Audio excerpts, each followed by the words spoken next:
Hello everyone, it's Hannah again. I'm just showing you guys how to do the assignment that is requested. This is Roll20.net, which is perfect for making a map. What you will do is you will make a free account because you don't need a paid account. You click right here, create new game. And then you can name the game Lord of the Flies map. I'm ready. Create game. So then it'll bring this page up. To the right side of the screen is the Roll20 communication log, so you can talk to other people in this campaign. While it's loading, you can look up multiple things on the internet. So you could do island bird's eye view, and then look through all of the images to see which of the islands will appeal more to you. This looks pretty good, so I'm going to view image.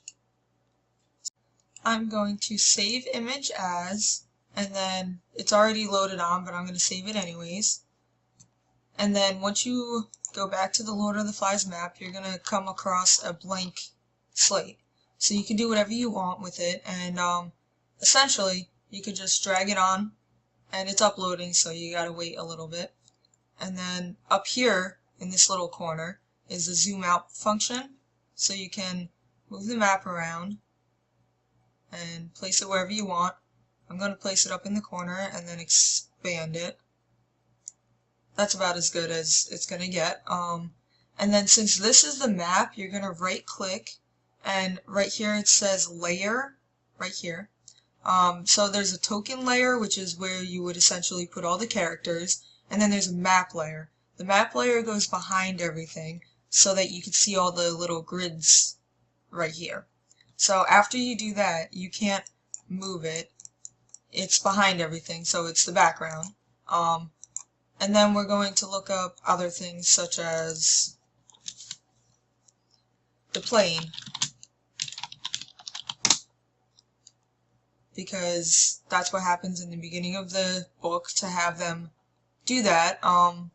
So we're gonna get this cute little person right here. Save image as, save it, and then go back to the map. Drag this all the way up here, waiting for it to upload. And then you can resize this to any size that you want. I'm gonna take up 1 square, just because the plane crash was big, but it wasn't as big as it should have been. So they crashed on the island, on the beach, so we're going to leave that there. And then, just as one more example, I'm going to bring up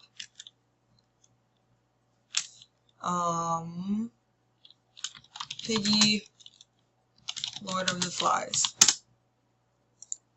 Oh, and you do layer again, and then you do map layer so that you can't touch it anymore. And as you go on, the project will be to continue adding items to the map. So once they find the conch shell, they would add that to the map. Things like that. Let's see. So then, since this is Piggy, we're going to go back to the map, drag him onto the map, and these are different things. So you can move him around on the map. These are his, what you call hit points, which basically means how much he needs to get hit before he dies. Because this is a map commonly used with Dungeons and Dragons. Not this particular map, but this website. And once they finish uploading their characters onto the website, I'm going to have them get into groups of 4 and complete a mock game. Because a lot of classes, they actually have people do role-playing, or like, for example, for Romeo and Juliet, they have you act out the play. So what I'm going to have them is, in the groups of 4, I will have them act out the book. It makes it for a more interesting lesson plan, and you can do like other things while you're playing, like for example, you can black out the map, that's what it's called, hide areas, so then you just click areas where you want to hide so that they don't see it.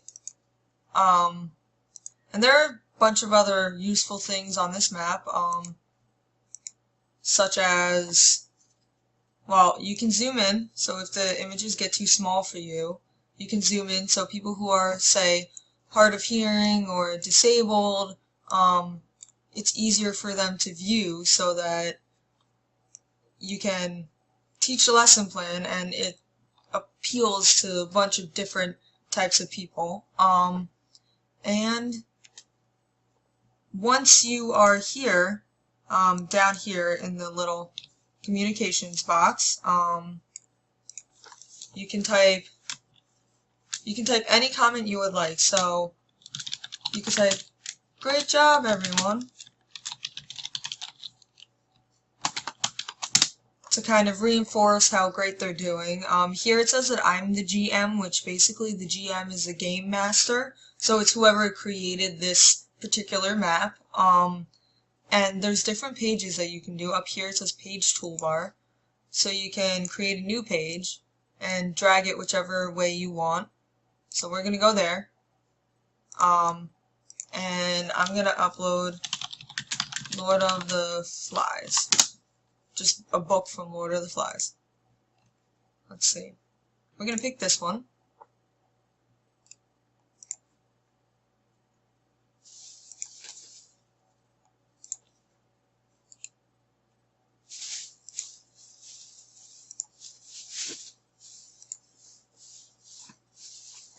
And we're going to drag this up here while it's uploading. That's too close. Once we zoom out, we can see that this is the cover art for Lord of the Flies.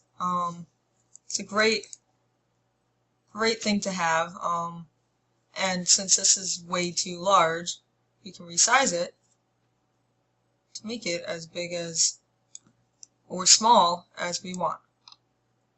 So this looks about right. Hold on one second. Yeah, and also in order to fit into the squares that we have already on the map, it resizes it once you're done. So then we'll do map layer. So this is a great way to do a project because you can flip throughout the pages and look at everything that's going on. So for example, we can describe one of the houses that they used to be in, because I know that Ralph goes into detail about where he came from and how he misses his family. Or we could even do an entire page on what we expect the characters to look like, or whatever. Like, the possibilities are endless.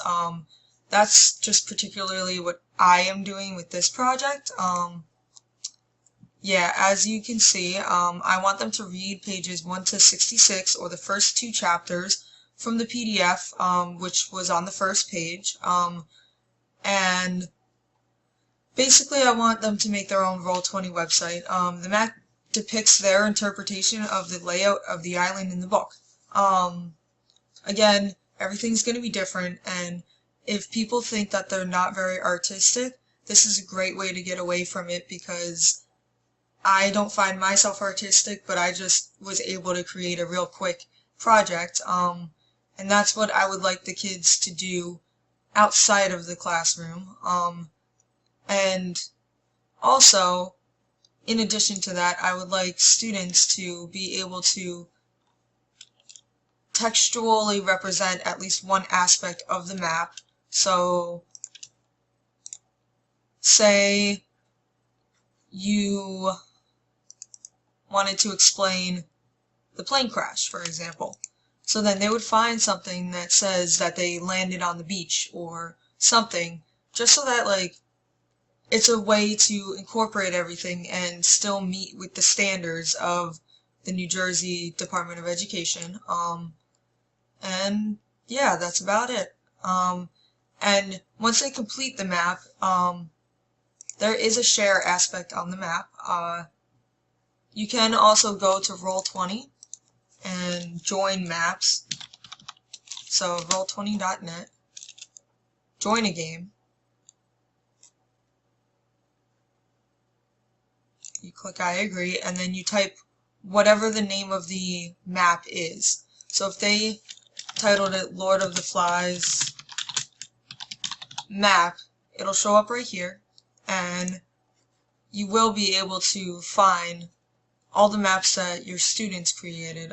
It's a very simple website to figure out to navigate, and I feel that students who are in 12th grade have a general knowledge of what this particular thing is, and if they don't, then they're very technologically inclined so that they will be able to do it. So that is about it. I really appreciate you guys sticking around and watching this video, and I hope you enjoy it. Alright.